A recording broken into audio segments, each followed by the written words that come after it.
We really boxing. Who wanted the baddest? Let's see. Oh, we boxing? Yeah, we boxing. I need that belt like it ain't no other option. So we punching and weaving and blocking. Defeat ain't an option. Let them know. Shoot a video, put it on BVO. Let them know. Every time I punch, it's a heavy blow. BVO, bound to hit like bricks cause it was set in stone. Let them know. I ain't getting body, but I'ma hit this flow. Yeah, way more than a show. This is BVO. Yo, what's happening, y'all? What's going on, man? How y'all doing? Hey, man, we in the fourth quarter of the week. It's Thursday, Thunder Thursday, Throwback Thursday. This is my payday Friday, Thursday, you know, all that good stuff, man. All that good stuff, but y'all know what it is. It's time to wake up, man. It's time to wake up to your favorite show, your favorite alarm show. Coffee and Donuts for Grown-Ups. Y'all know who it is, the host with the most who puts the butter on your early morning toast along with your coffee and donuts for grown-ups. The grumpy OG. It gets no better than me. None of you haters can come close to my pedigree. You'd rather be a friend than an enemy. I'm trying to tell you. You don't want me to smell you because I might have to kill you. We talking Biggie versus Nas. This is what we're going to be talking about. This morning on Coffee and Donuts for Grown-Ups, BVO, he's taking Biggie, and we could talk about Nas. I could take Nas. He could talk about Biggie. So, you know, BVO, my brother from another, you know, a.k.a. Kareem Akbar. You know, they're captain from the bank. Ain't playing no games, man. So, of course, man, we try to bring you the best content. We try to be very various and talk about multiple things instead of the same old things. Or if we talk about the sport, we're not going to keep talking about the same old fighters and the same old itch. So this is what we do. So today, we in the lower hip hop mood, man. Why not? Ain't nothing hipping in the hopping with the boxing right now. So that, you know what I mean?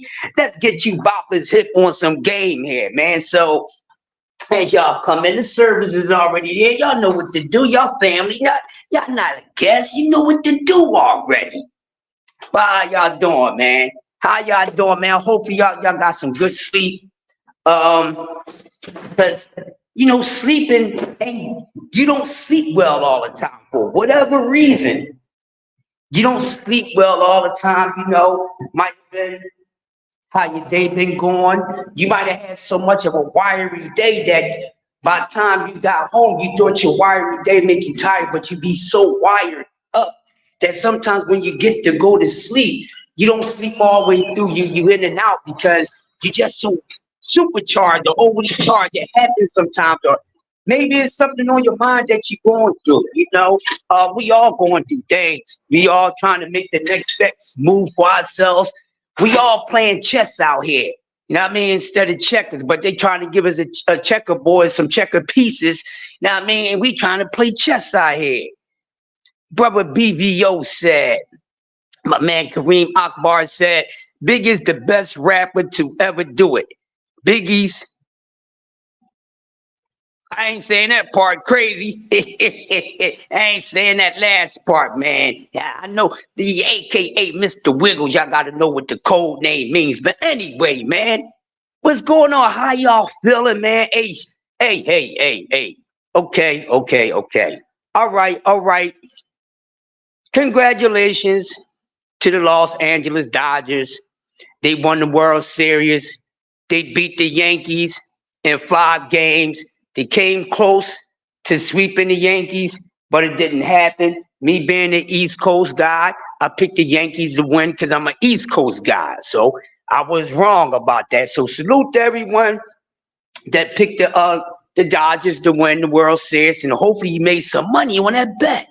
So shout out to y'all, man. Shout out to the winners. And you know, and to the losers, hey man. You lost, but don't be down on yourself.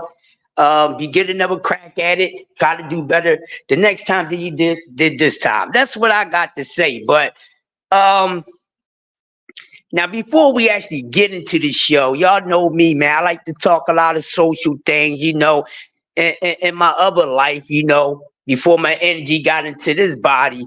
My energy was in a whole nother body, man. And I like to just keep it real. I like to be honest about everything because I don't know no other way but that way, and my pimp game ain't nothing to be played with. So when I be telling you little young puppies, when I hit y'all on some game, y'all better take it. You know what I'm saying? Because you can use it. I'm trying to tell you. So listen, man, I was having a little conversation with one of my homies, right? Man to man talk. We was having man to man talk, and we was talking about a situation, that some of us men may be in, So here it is, and we're gonna get into the show. So we was talking about being the side piece, number 2 or number 3. It depends on the person that you're dealing with. You might be a part of a whole damn roster. You know what I mean? But in layman terms, we was talking about these things. So let's just say, and it goes for whoever's the side piece, no matter if it's a guy and he got a woman at home and he got a couple side dishes on the side, and he go vice versa. But I was telling my man, I said, listen, when you in situations like that, you gotta know how to play. So he was saying, listen, man, I ain't really with all that. I gotta wait until somebody's free and wait till they ain't around any man or whatever for them to come and get with me or whatever. And the way that I call them or we communicate. I ain't with that. And I said, well, is it bothering you? He was like, yeah. I said, what's bothering you about the situation? So he said, the little friend who lives with her man. She lives with a man. And he was like, man, she gets mad because I don't call her a whole lot. I said, okay, well, why is that problem for you? Is she getting on your nerves with saying it? He was like, no. I said, well, maybe you feel kind of guilty. I said, now, what's your reason for not calling her as much? I mean, ain't no need for you to call her but so much because she got a situation. So he says, all right, man, I ain't gonna bullshit. He said, it bothers me, man. I said, yeah, so you don't like being the odd one out. So it seems like whenever she's probably with her man, you probably got her on your mind, and you might not be with your woman when she's with her man. You might not have another piece to go to, which he doesn't. He don't have he don't have a fallback piece. So the young sister that he's dealing with, she's the only one that he's dealing with, but she got a man at home. And there's a possibility she might have some other things going on. So what I told him, I said, well, I asked him a question. I said, well, what you gonna do about it? I see that you care about her, you like her, and you caught up in the Charlotte's Web, and you want her to be your, you want to be the idol. He said, yeah. I said, well, you can't do that. I said, and then why would you want to do that in a situation like that? Because most likely you're gonna wind up being the next one that she quote unquote. You're the main dish, but you got appetizers on the side. Don't never think because you ain't gonna be the one. Man, she doing it now while you the side piece, and then if you become the main course, most likely she gonna have another side piece. It doesn't mean all the time, but most of the time, we know that happens, right? So I said, well, what you need to do, I said, well, man, you need to stop being stupid, and you need to go meet you some other friends, my man, instead of keeping yourself, because she ain't doing it. You're keeping yourself stuck there, and you're kind of like a sucker because you know what she got going on at home. And then You ain't doing nothing in the meantime, and then you just waiting on her. You gotta wait to talk to her. You deciding when you should call her and all that, and then she throw reverse psychology on you, talking about, well, you don't call me as much. He shouldn't be calling you as much. You shouldn't be calling her as much. Why would she want you to keep calling her, knowing she ain't gonna be able to pick up her phone if you calling? She up there getting clapped by her main man. What do people be thinking about? But see, when it come to women, they like that attention. They really like that attention. I guess it's I don't know. I guess it's kind of a glitch of power or something. I don't understand. I do understand, but I don't understand. You know what I mean? I understand enough to say, to know what's going on, and I don't understand enough for me to be in a fucking situation like that. So I said, well, listen, man. I said, this is what it is. I said, but now, like I said, you're stuck. So now you worrying about when she ain't talking to you, most likely she home with a man. Now here it is, people. Don't play the game, all right? Listen. Whatever, you can't be thinking about what she doing at home with her man. That's her man. Who is you? You just something that came along that she shouldn't even picked up on because she already got a man. And then you know that she actually has one. So that you put yourself in a situation, don't never think you're going to step in a situation and remove somebody from a situation that they in. They only can do that. And then if they bringing you in when ain't nothing too bad, then what makes you think you're going to be able to F up stuff? So I said, listen, how you survive it, you have to play the role that you are. Yeah, most side pieces, they want to be the main course, but the reality is that you can't. You can't be the main course. So what you got to do, and this is how you gain control or more control of what's going on with you, and the one that got you as the side piece when she got the main course at home.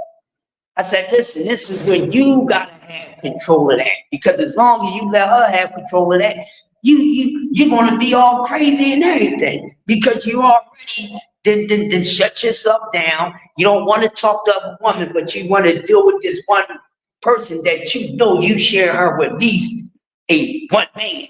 Then it can be multiple men. So what you do, if you can't play the game, get out the game. But if you're going to play the game right. And this is how you play the game. Man, whatever it is, play that role. So I told him, I said, listen, bruh, stop stressing. Go ahead and play that role. You putting too much into it, regardless of what is discussed between the two. Cause yeah, she'll tell you that she got feelings for you and stuff like that. She may do, because that's why she got you as a side piece. But also, she got feelings for that man that she's living with. She got more feelings for that person than she has for you. She got a little more respect for that person than you, even though it's disrespect coming from her towards, both men.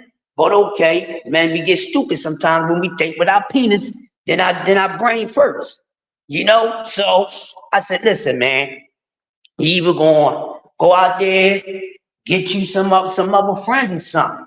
You might wind up meeting someone that's gonna take you off of that whole situation. Then you won't have to worry about being option number 2, number 3, number 4. And the only time you can talk to her is when y'all meet up to go out for brunch. Or when she can make time to, hey, I'm going out with the girls and stuff like that. And then y'all probably can link up, y'all do y'all thing, and then press start all over again. It's the same thing. Repeat all over again. But if you don't want to be in that situation, get yourself all the way out of it. But if you're going to be in that situation, man, take pride in it. Use it for your game, but you can. We know in relationships, side pieces, they wind up winning. They wind up winning more than the main piece. So I told him, I said, listen, bro, I said, this is what you do. I said, first of all, they ain't your woman. That's one thing. But two, she can't potentially be your woman either. So you have to get those two things out the head. She ain't your woman, and for two, she ain't gonna be your woman. And for three, because of this, you might not even want her to be your woman. That's the first three things I told her. I said, meaning that whatever it is, whenever make her make the time for you, but don't wait for her to make time for you. You ain't supposed to call her more than she called you. And I told him the next time the conversation come up, you explain to her why you ain't supposed to be calling her as much as she calls you. Now, if she feel as though that you supposed to be pursuing her, and she telling you she pursuing you more than you pursuing her, then you tell her, but won't you leave? Since you pursuing me more than I'm pursuing you, which you shouldn't be pursuing me more than I'm pursuing you, then you need to leave your situation alone. If it's that deep, just say that. We already know she ain't gonna leave her situation alone until she's ready to leave her situation alone. And the only way that's going to end if her situation wind up ending it. She ain't gonna walk away from it. She gonna try to dibble and dabble as much as she can, and then even she wanna continue to dibble and dabble, she might get bored with you, out with you, and on to the next one. I said, so you have to conduct yourself like that. You don't wait for a call, and then if you're gonna call her first, man, you call her when you know she ain't with a man. If you know when she go to work and stuff like that, you call her then. And the only time you really gonna be able to talk to her to get some, not even quality time, but a little bit of air time, because she at work or whatever. But then you got to control that, because of course she's gonna want to talk to you all day, and at the same time, it's another way of keeping you intact. Because one thing about a cheater, right? If they got one intact, they want all of them intact. That's the main thing of being a player. But you, if you're the one that's on the opposite side of that ball, then you got to play it different, or you got to play it smart. So I told him, I said, man, you got to play this like you don't give a damn, bro. I said, you got to act like you really don't give a damn. I'm not saying go out there and change your energy towards it, because if you feel some type of way about it, you feel some type of way about it. There's nothing wrong with that, but you have to control your feelings. So sometimes you got to take a disadvantage and make it an advantage for you. You got to flip the script. I said, so you got to play yourself as that. I said, so you don't put that much time into it. You put enough into it. You put enough time into it. Once you start complaining, you got to say, hey, you got to remember you got a situation. So boom, you can't tell me I should be doing this and you ain't doing it. And if she say, well, I'm pursuing you more, well, I'm glad you're doing that, but you calling me or try to get with me more than I'm trying to get with you, that ain't is it solving the problem? Did you leave the freaking nest? No. Then I don't even want you to leave the nest. But as long as you start doing things, on my time. So if you on a time, you be on a time. And that's just it. You don't make your own time for them. You use their time that you on a time the way it want to be used. So therefore, you don't call as much. Then when you do talk, you make the conversations more about general shit. And then whenever you guys gonna link up, you link up. If you number two, you play like you number two. Trust me. It'll work out for you. Is it gonna make you the number one?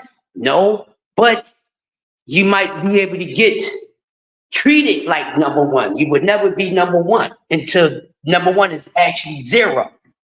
That's how you gotta do it, because what that's going to do, especially if she got some sort of like and feeling for you, most likely, most cheaters, the whole thing is playing chess, not checkers. They want to rule it all. That's why when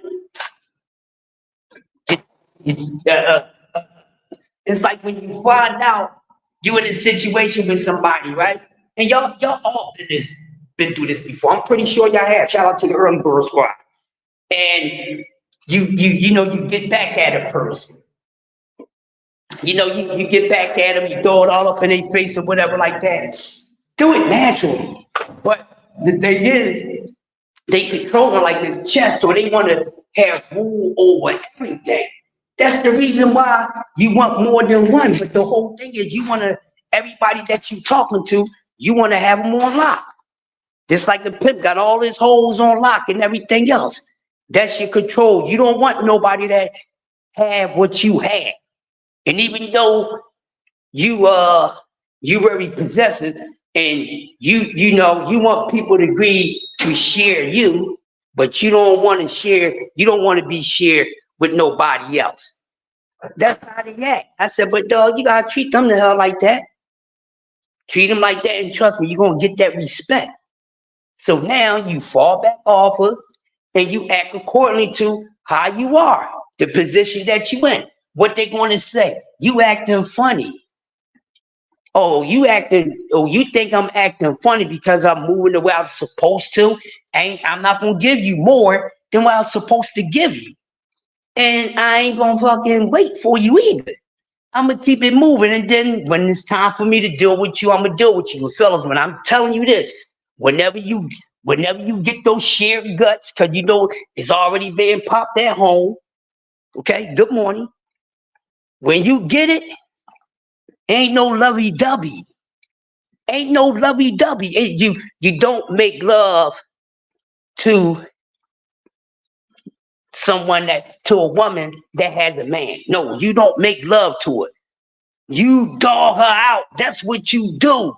You don't make love to her. You ain't her man. So you ain't got time to be making love to her. You got to bang it out, as my brother Kareem Akbar say. You got to beat it to death. You got to treat that thing like it's like it is. You got to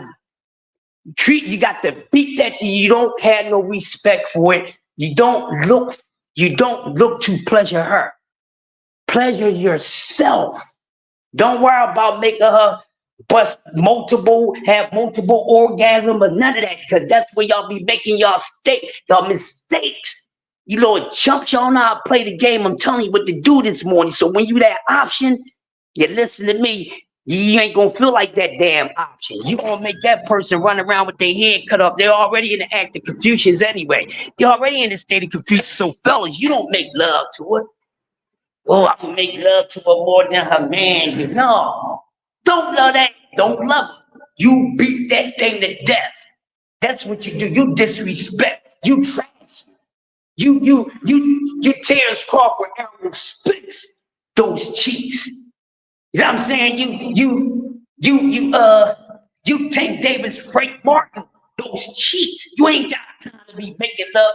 Cause when you making love to someone that got somebody, man, what are you doing, you idiot? You don't do that. Making love, nah, this is how you keep them coming back, by you beating the brakes off that motherfucker. You hear me? Now, guess what? Because the one who's supposed to be going through the mental anguish more is her, not you. When you not the main ingredient, don't make yourself don't give yourself headaches that you don't need.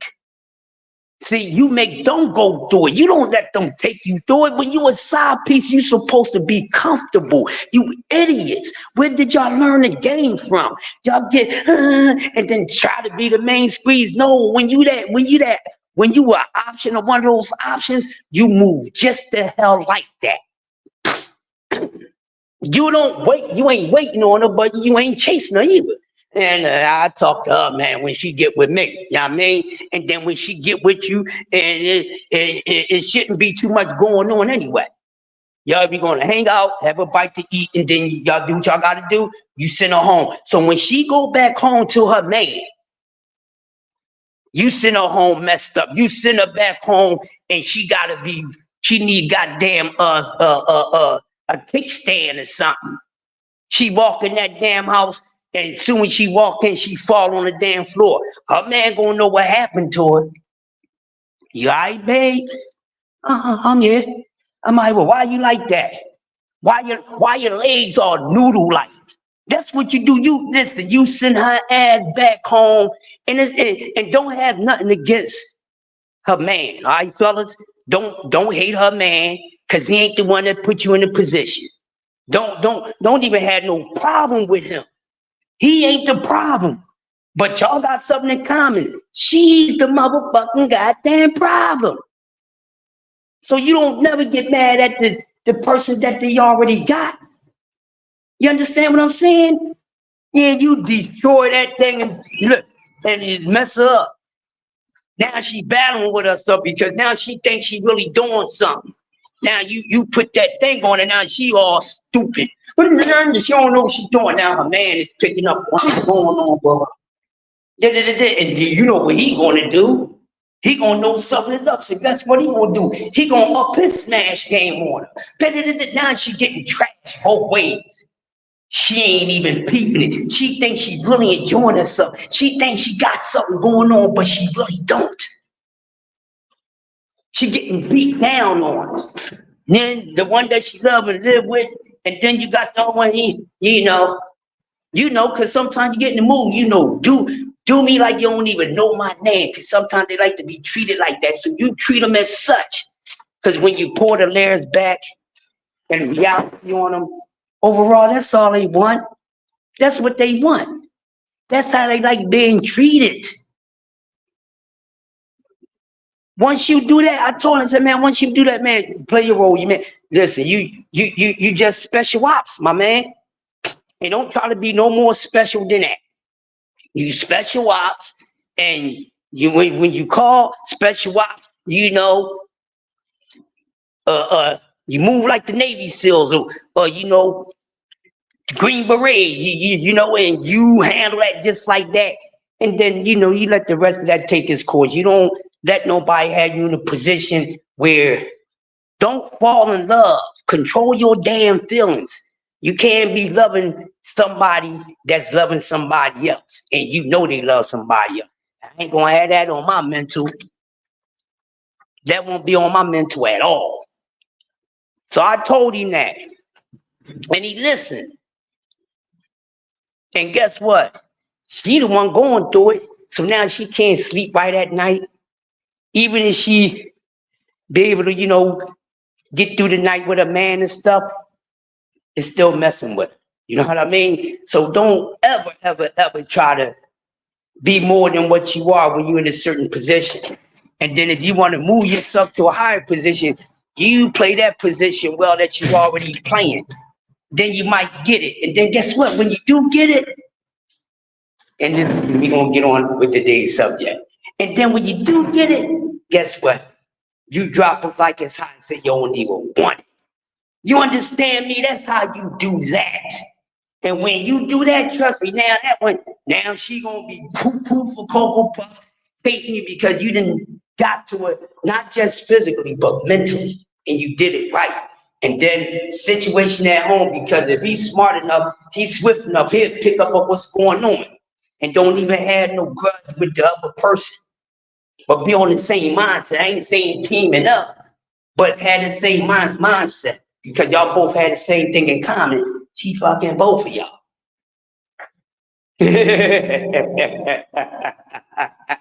So that's my message for this morning. Don't be out there doing that nut stuff, man.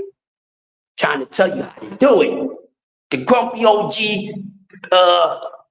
player role manuals work, all right? So, take that and put it in your notes. Just in case you might need to use it. You don't need it for yourself. Somebody else might need it. You know what I'm saying? But man, listen.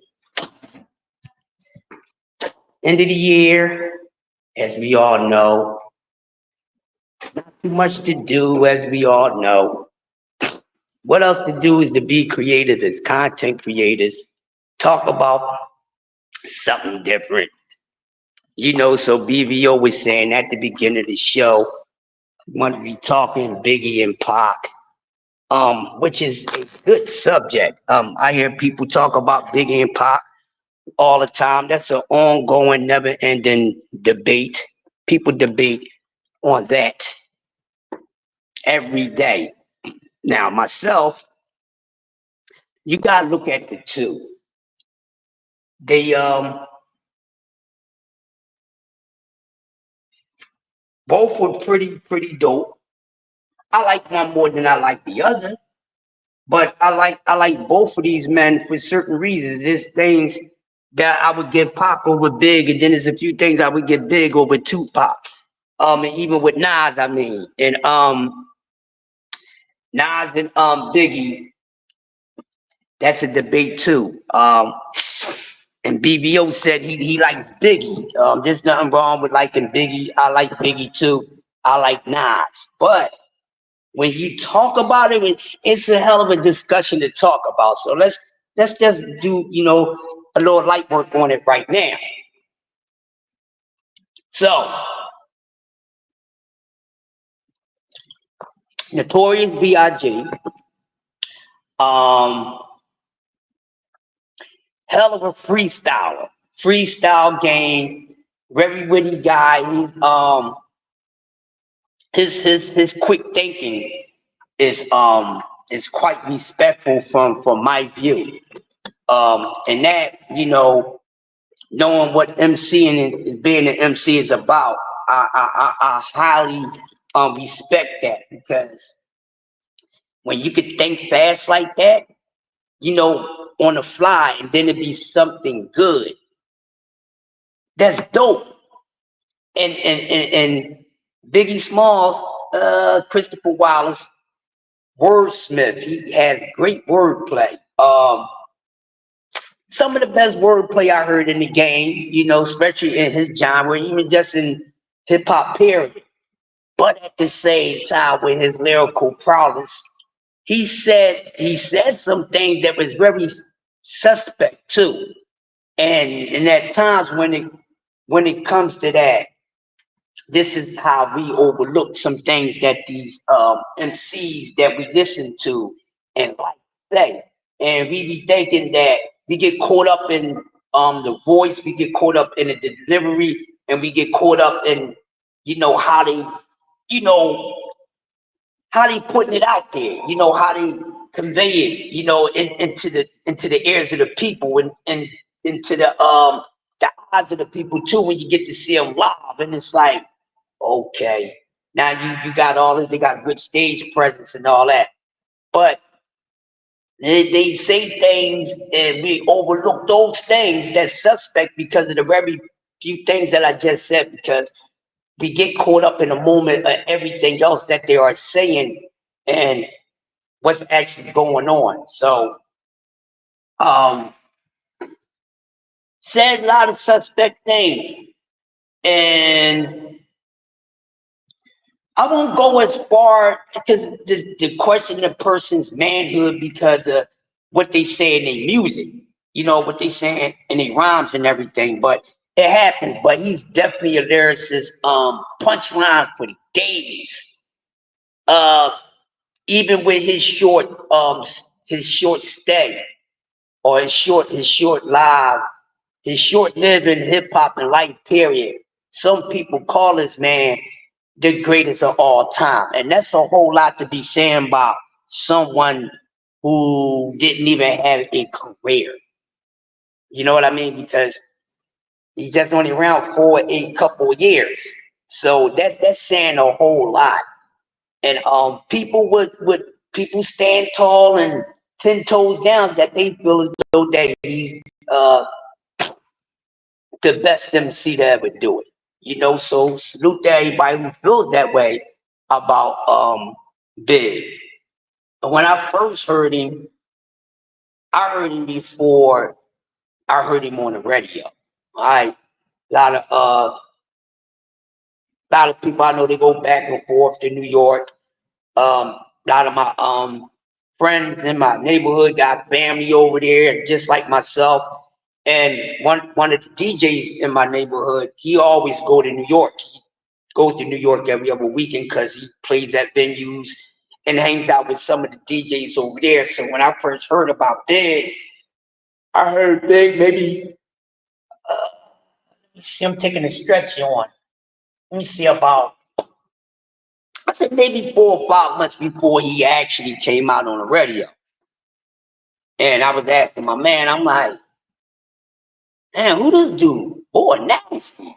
You know, and he was like, oh man, that's Biggs. I said, Biggs? I said, who that? He said, boy, New York, man. He said, you gonna hear about him soon. And I was like, all right. I was like, who he signed with, who he down with. He didn't say. He said, no, but you know, he hot, man. You know, he's from my grandparents' neighborhood. And he didn't know Big personal like that. He knew of him. He knew him, but ain't no personal. But like his cousins and stuff actually went to school with him and things like that. So I was like, yeah, he's nice. And I said, all right, you said I'm gonna hear something from him a little later, some months down the line. I waited for it, didn't know who he was gonna be signed to, what his record was gonna sound like. I just knew Boy was nice. I said, yo, Boy got bars. You know what I'm saying? And then he come out here and bow. Oh yeah, he's nice. Nasty, complete package, man. Penmanship great, creativity is awesome, voice is dope, like he was the total package. And then when we talking about that era where there was a lot of great MCs, Hall of Famers MCs around in the 90s. And brother Kareem Akbar, you know, the accountant from the bank, he says, nah. And funny that BBO is going to set up a debate for that, because I heard and actually set and watched a debate about Biggie and Nas. I won't say who got the better of the debate out of Biggie and Nas, but it was a very, very good debate. And I've seen it 3 or 4 times already. And this one particular time, 2 guys that I know that's very good with hip hop, they were going back and forth about it. They actually debated 3 hours out on the streets, you know, about it. And I was, you know, highly impressed. They both had great points on the both of them. So I just enjoyed it. But nah. Definition of EMCEA.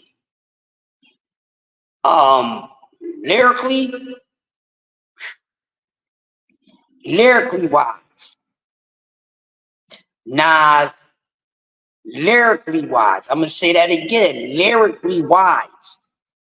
I want y'all to understand.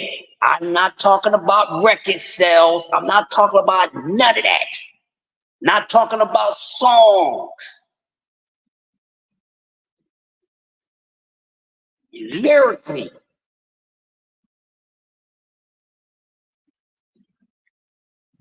I say about 75, 80% of the game can't mess with him. Can't mess with him lyrically. Nas lyrically is something else. Like the Jadakiss song, something else. First heard him on a record. When I first heard when we heard Live at the Barbecue, Nas was 16 years old, saying what he said. Street disciple, my skills are trifle. I shoot slugs from my rifle, stampede. I need a microphone with. Put Mr. Tuffy, I want some pretty tones. Verbal assassin, my architect freezes. When I was 12, I went to hell for snuffing Jesus. I ain't gonna even finish the rest of that. That's the best thing on the damn barbecue, and that whole song is nice. So imagine it. And y'all know the lyrics. At 16 years old, saying what he said in that verse, them bars he said in that verse, the first verse of that song, I said, yo, I got to hear more of this dude. I said, who the hell is this? It's a boy named Nas. He barely out of high school. What? He in his last year of high school. What are you, a junior? You know, I'm 4 or 5 years older than Nas. So when he dropped it, when he 16, 17, I was every bit of 21, 22. And I'm like, yo, and with that song, I kept on going back to that first verse. It took me 5 or 6 listens of that first verse until I got through the whole damn song. This is no cap, because it was very impressive. And I'm like, yo, this boy gonna be nasty. Then he comes out with his debut album. No one can tell me that this man Nas is not lyrically top 5. Lyrically, you got to have him somewhere there. When we just talking about on pure lyricism,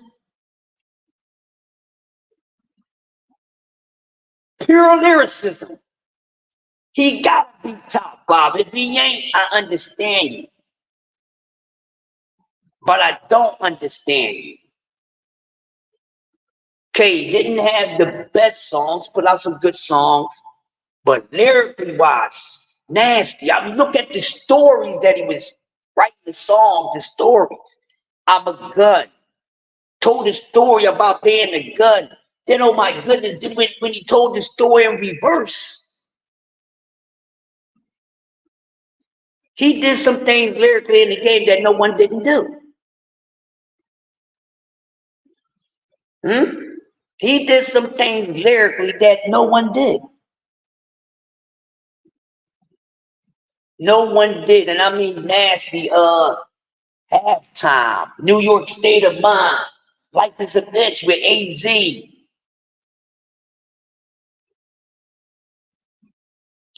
Lyrically, the dude is nuts. Now we can all agree with and I mean he's not the best selector when it comes to beats. You know what I mean? Some people just have ear for music, and some people just don't. But when you are a lyricist, you don't necessarily have to look for a melody or a beat to compliment you or to fill in where your skill falls short vocally. So that's why, people say, well, when it comes to Nas, as far as beats, I'm not too much of a fan. Now, I ain't trying to dance to this shit. I'm trying to listen to some lyrics. Now you actually got a dope beat that come with the lyrics, then that's decent too. But lyrically, man, he's like, come on. I mean, we could talk about him for hours. But then when we talking about the two, who would you choose? Who you feel as though is the better one, the Notorious B.I.G. or Nas Escobar? Now we know Nas got a way more longer catalog. And we know that the Notorious B.I.G., not that much of a catalog, but a very hard-hitting, effective one that left a stunk on the world that is a funk that we'll never forget. So we talking about two of the best out of a large list of MCs and rappers that touch the microphone. And it's a large amount of them. It's thousands, not hundreds, it's thousands of MCs, thousands of rappers.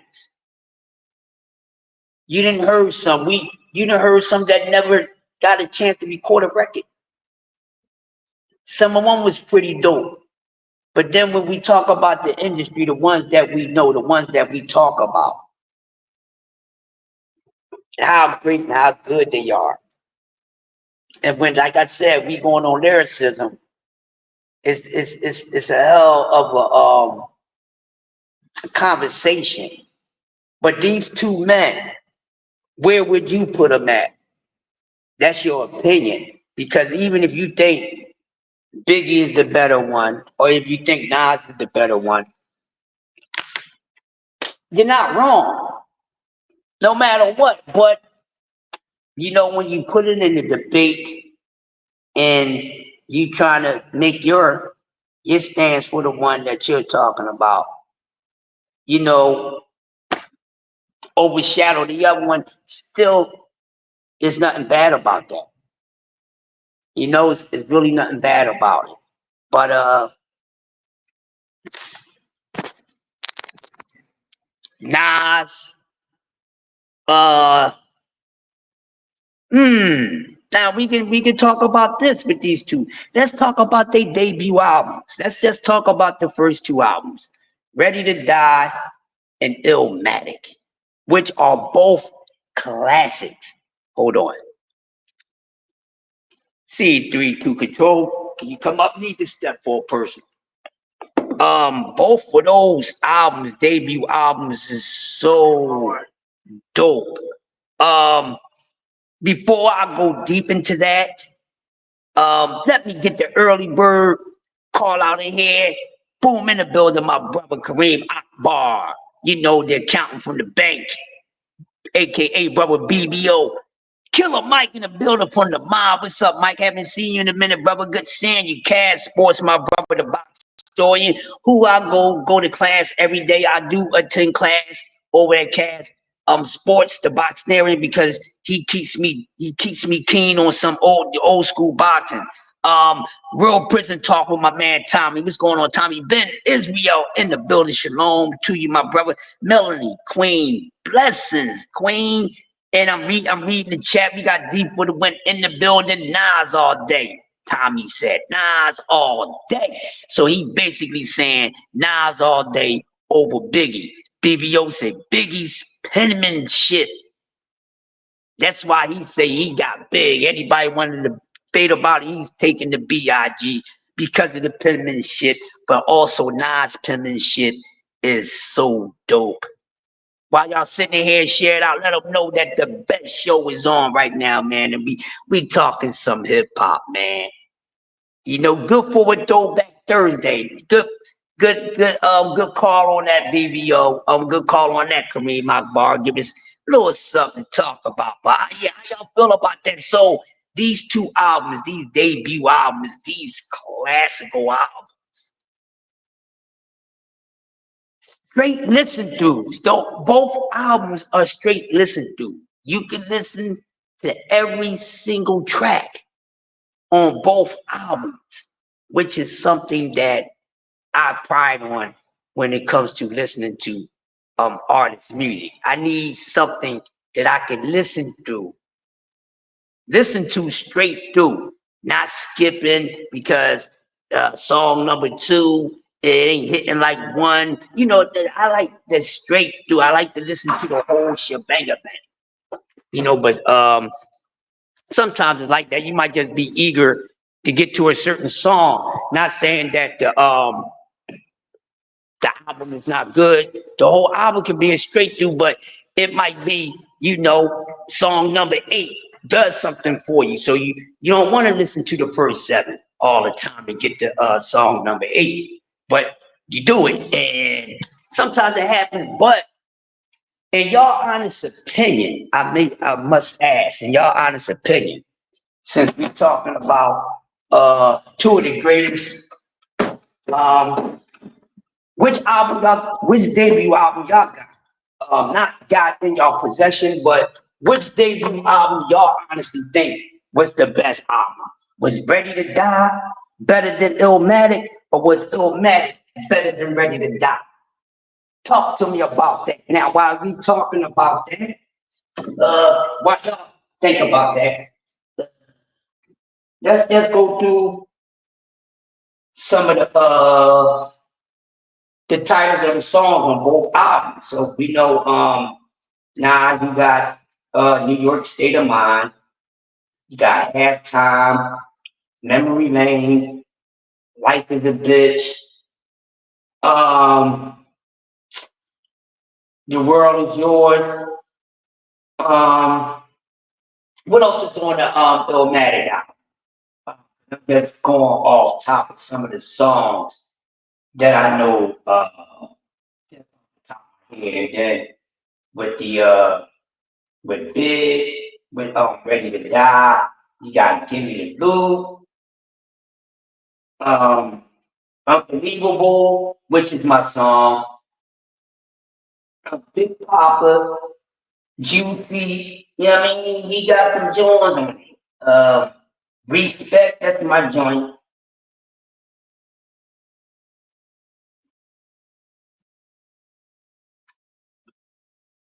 Yeah, so they both do, but which album did it more for you? Big first album or Nas album? Which one y'all got? Ready to Die or New York State of Mind? Let's see what y'all got going on. Well, I already know BBO pick will be Ready to Die because he already let that be known that he's rocking with B.I.G. To me, damn, both of those albums, man. Damn, I really can't. I'm gonna be honest with y'all, and I always said this even back then when these albums were. I had a 50-50 split when it came to these two albums. And that's being fair because, like I said, they both came out and hit the ground running. With these songs, with those albums, which is, man, I think both of those albums, even though they sold, but they could have easily sold even more, you know, than what they did. But they were that good. So, hey, Ben Israel, which album was better, bro, for you? Ready to Die or Bill Mack? Which one? Mm-hmm. And I remember, I'm gonna tell y'all something too. Both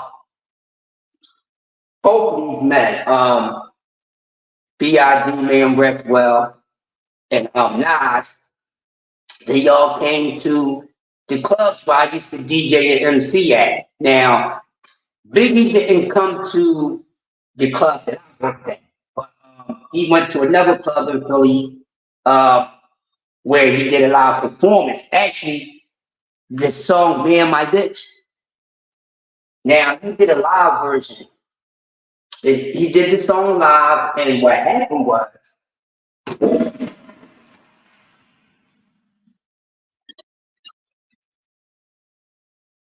that live recording of that song started to rotate and be floating around on the airways on the radio.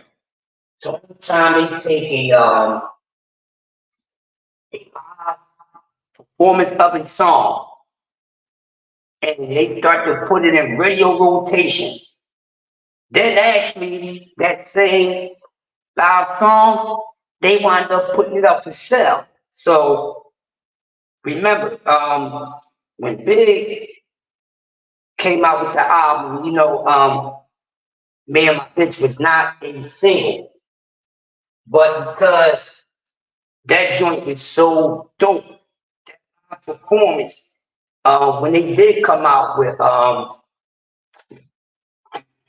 this single, they had the live version on there as well. So that comes to show you how dope that song was. We all could relate to it. And, you know, Big, he doesn't stay on stage. Yeah, that's definitely dope. When I first seen Nas, when he came to Philly, he came doing his first album. He actually came to the club where I was DJing at the time, and he turned it out. Turned it out. Philly loved it, and now, dope. To see him, you gotta see him live. You gotta see these guys do their thing live, not just these songs, but you know the freestyles and things like that. I would love to see those guys do them. I'd love to see them do it live. It's just like with music, period. Sometimes live versions be better than the original studio recording. And thanks to B.I.G. that, man, my bitch just happened to be one of those songs where the live version was better than the studio version. And that's why that wound up being on the radio more so than the regular. That was Thank you, sir. what's happening. All right. Hey, Jada, you doing? I ain't see you there. You trying to sneak in on say not turn. I just see a ponytail.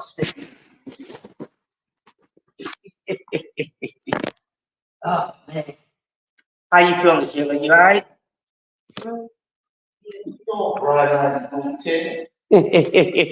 Yeah, that's always a good day, man. But yeah, as I was saying, both pretty dope. Them albums really did the thing for me. It takes me back to my younger days, man, when I was running around, being a b-boy and stuff like that. 90s hip hop. Just came off of riding the wave of the 80s success and what a lot of them in the 80s was doing. And then when the 90s come around, they brought some cats in. So besides Big and Nas, yeah, a lot more come in. Jay-Z came in the 90s, Tribe Called Quest,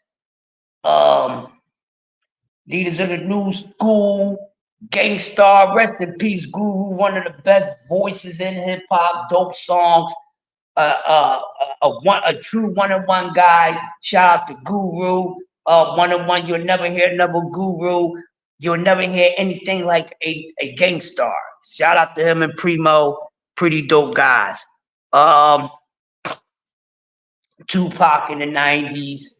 The 90s was pretty dope. So when these guys came out, I think that was the best era. And actually, I'm going to come up with something backing off of Kareem Akbar's idea, because he's actually going to get a straight debate. So this is just like a scratch surface of whoever's going to be in a debate and whoever's going to take either one of these guys.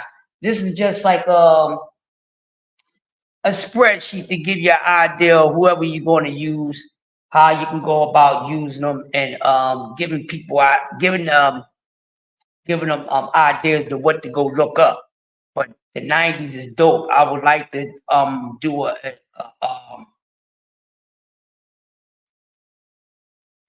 I like to do a debate, like Tupac is the GOAT, you say, Ben? Hey, you feel as though Tupac is the GOAT? There's nothing wrong with that. A lot of people look at Pac as the GOAT, but what I was about to say before I touch back on that, I do want to do a debate series, and I'm gonna talk to the I'm gonna talk to the brothers first, and then I'm gonna talk to y'all. I think this is gonna be dope. And what we'll do, I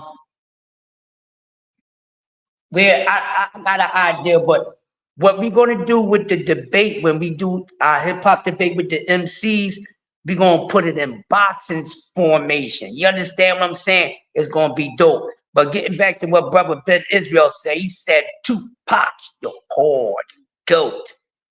I say this about Tupac Shakur. Tupac Shakur, lyrically, man, this guy, I love his writing, man.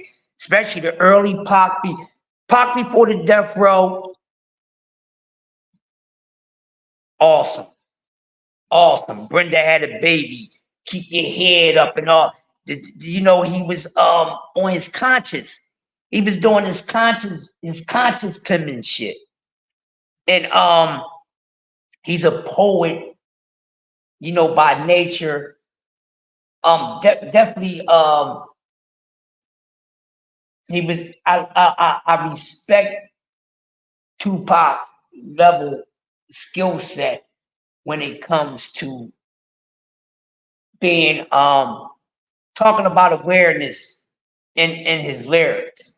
And I did like that Tupac more than the Death Row version, because the Death Row version of Tupac, we wasn't really getting, that wasn't the real Tupac. That wasn't Tupac Shakur. That was Tupac the rapper. Two different Tupacs. Yeah, BBO, that song with him on with Richie Rich was dope. So I like the pure Tupac more than the Death Row Tupac. Because the message that he had in his lyrics. But don't get me wrong, Mr. Gangster, we know he wasn't really a gangster, which I think kind of was the Pandora box opening to his demise. But we ain't gonna get into that part. But we gonna leave it on the skill set and lyricism. Very dope guy. Started out with Digital Underground. Pac was dope. So I mean, look at what we had. Yeah, Pac. Yeah, Biggie, Jay, Nas, Tupac. Who else would we consider that was dope for us? Solo MCs in the 90s, because we know we had a lot of GOATs. Is Biggie a grandmaster, BBO? Grandmaster? I wouldn't go far saying a grandmaster. Normally, the term grandmaster, we will only use that term far as the DJs.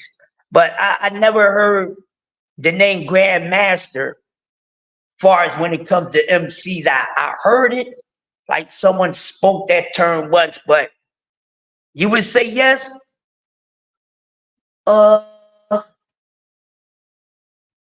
Can I ask you why? It's not that I'm disagreeing with you, but why? Now Melly Mel, is Biggie a grandmaster Melly Mel? Oh, so you saying is Biggie somewhat like how Melly Mel was? Because speaking of Melly Mel, man, shoot. Now Melly Mel will tell you he's the greatest of all time. You know what I mean? Melly Mel, he's been saying that. So Melly Mel will tell you that he's still the greatest MC of all time. Now you asking who comes up beyond him? Maybe he may say Tupac, or maybe he say Biggie. I don't know who he might say. But yeah. You say Cap? No, baby. Yo, that's not Cap. Bro, you asked the question, my man. And then you tell me that it's Cap. I ain't doing no capping, bro. I ain't doing no capping. No, I ain't doing no capping. I'm just going on with the flow, you know? What are you talking about, my man? That's not Cap. You say Biggie is the king. Yo, if Biggie is the king to you, I'm not arguing with you, my brother. You saying Biggie is the king, I don't have a problem with you saying Biggie is the king. Because a lot of people feel as though that the Notorious Big, in their honest opinion, is the greatest of all time. And that's, I don't have a problem with that. Because that man was that good to be considered that. Now, do I consider him the greatest of all time? Number one lyricist above everybody else? No, but I consider him one of them. I'm gonna let y'all guess who the greatest lyricists of all time. I would never tell y'all. Y'all got to figure that out on your own. But there's a couple people that know because we talked about it. Said LL. LL is in a class of his own. You can't even. Can I grab this real quick, Jay? Oh no, I'm looking for my paper. Oh, thank you. Yeah. Y'all gotta guess to see who mine is. I ain't telling y'all ish. LL Cool J is in LL's in the world. He's on the list by himself, respectfully. I can't even put anybody else. Even the top five, I can't even put L in with the top five because L was just in his own lane. And I don't think nobody ever did it like LL. And everybody did their thing the way they did it, but shit. L was the first one to I think it's another one. Sorry about that. Thanks, Jayla. Yeah, LL, that's the GOAT. That's the GOAT to me. I'm gonna spare y'all the suspicion.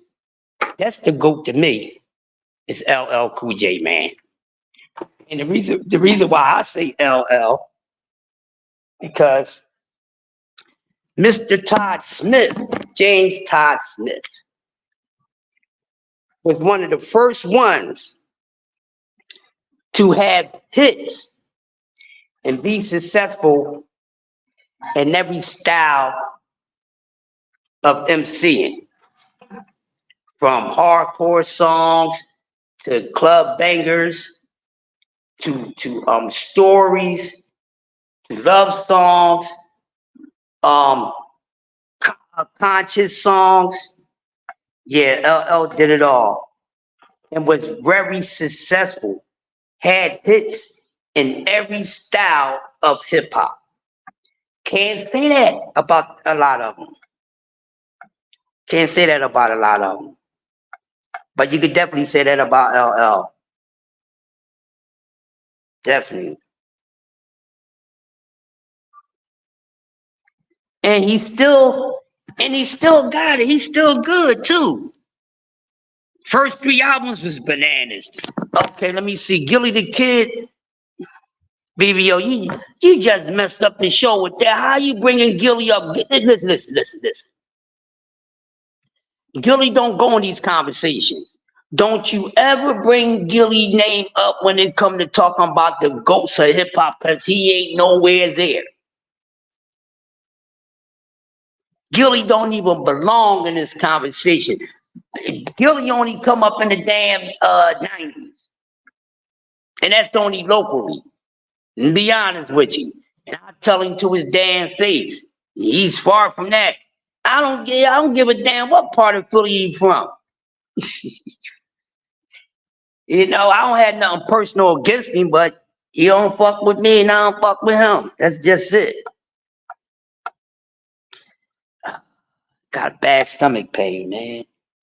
Yeah, but we could talk about him when we get to the 2000s and the late 90s. Talk about him. But one thing I will say about him, I know you just messing around, but one thing I will give him credit for, he's a good writer though. He's a good writer.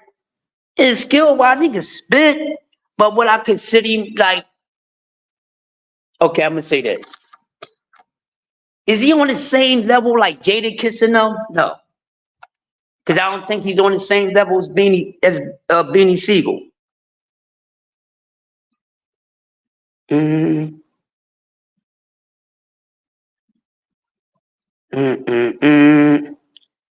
Got bad stomach pain, man. Something I ate. Yeah, I know BBO, but he cool. You think Mace is better than Kiss? Maybe at one time, bro. Maybe at the beginning. Not now, BBO. Now, when Mace was Murder Mace and when the Locks first came out, you know, when he's just coming fresh off the name of the Warlocks, and when Mace was Murder Mace, when him and Cam was running around doing a lot of stuff, then I would edge it to Mace. But nah, bro. Jay Gibson in the building. Nah, he ain't nowhere. Kiss surpassed him. He ain't nowhere on Kiss level. Nowhere. Jadakiss evolved over the years. He got so much better. And Jadakiss is considered, he's on the GOAT list. He's on the GOAT list. Oh man. Yeah, he's on the GOAT list. Top 5 dead or alive. Yep. Yeah, man.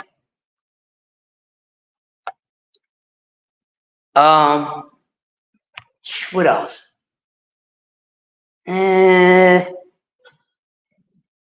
You say no, BBO? BBO say no. Of course, he gonna go against the grain. Of course, he gonna go against the grain. Ooh.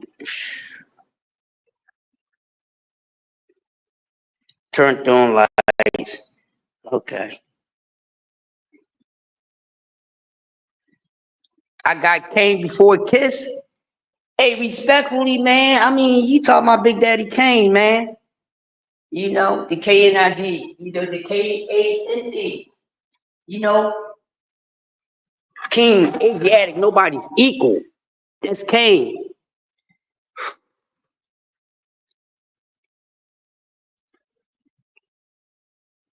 Yeah, man.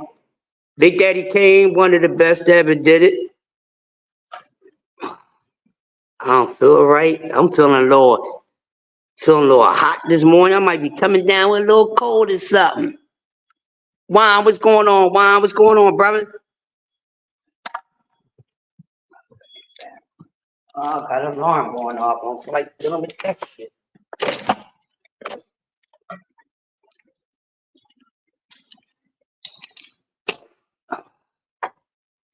Yeah, Juan, we talking hip hop. Oh, okay. Now, BVO. BVO. My brother Kareem Akbar. You see what you just typed right there?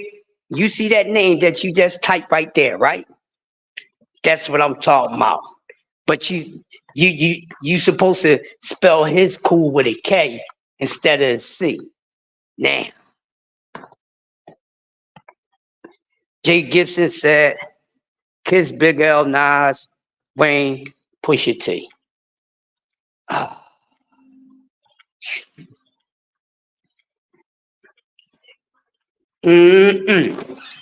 Cool G Rap is my guy. Yo, man, I'm a big Cool G Rap fan. Big Cool G Rap fan. He's one of my favorites. I love me some Cool G Rap, yo. Love me some Cool G Rap. Love me some Cool G Rap, man. He's my guy. Met him a few times. Dope dude. I love me some G Rap, man. Road to the Riches. Streets of New York, Ill Street Blues. Brother on the Run. It's a demo, Men at Work. Cool as Back. Talk Like Sex. Yeah, man. Now that's my guy, BVO. Cool G Rap is my guy. EPMD is my favorite two-man group.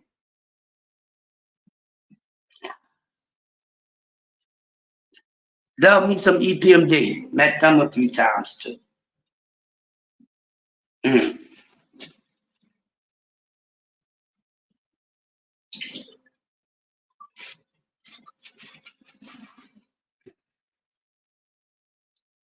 See, what Juan say? Big Pop, Wayne, Nas, and LL. I like that. I'm good, Juan. I'm good, man. I'm good, nephew. Yeah, feeling a little bug coming on. You know, when it's air climate change and everything, I feel a little bug coming on. So I'm gonna make sure I get some bug off to get this little bug off me because I feel it coming in. You know, and I'm not the one that gets sick like that. So even if I get a little sign or something, I know to go jump on it. Let me see, who we forgetting? I love EPMD, man. Big Daddy Kane, Cool G Rap, what's Public Enemy, man? Yeah, something like that 2 weeks ago, Juan? Yeah, just a little something in the air going around, man. And I actually just bust out in the sweat, so I know I gotta get home, get some of that soup in me or whatever, man. Yeah.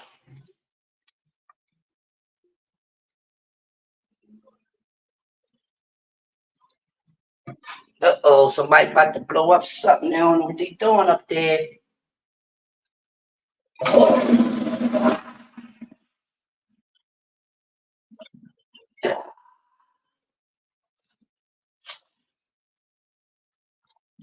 Mm.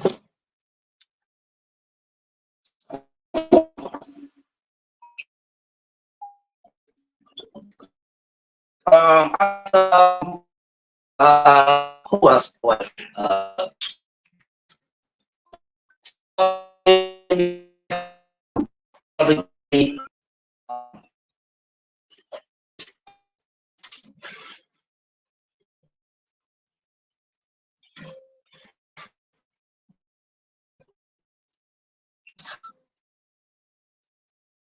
Love me some Public Enemy, man.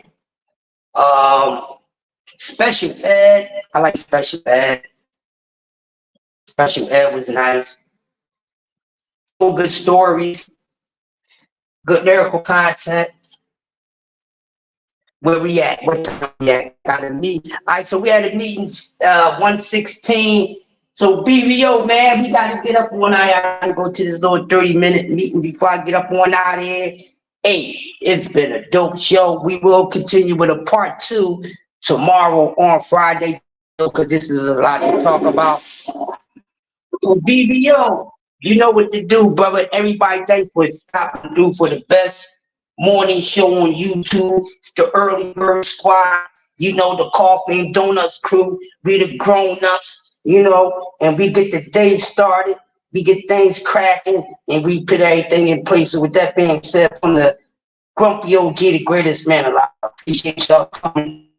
Make sure y'all be here 5 days a week, Monday through Friday, man. We doing our thing.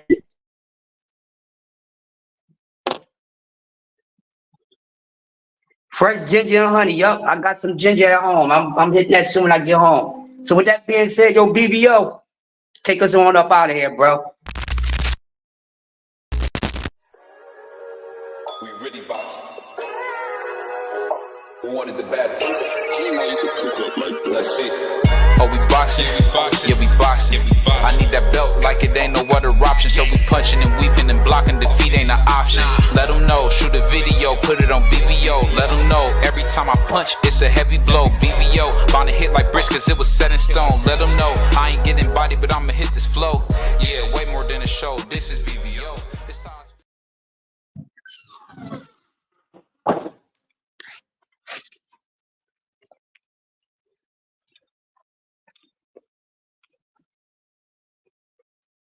Kareem Akbar, what you got, bro? What you got before we go, man?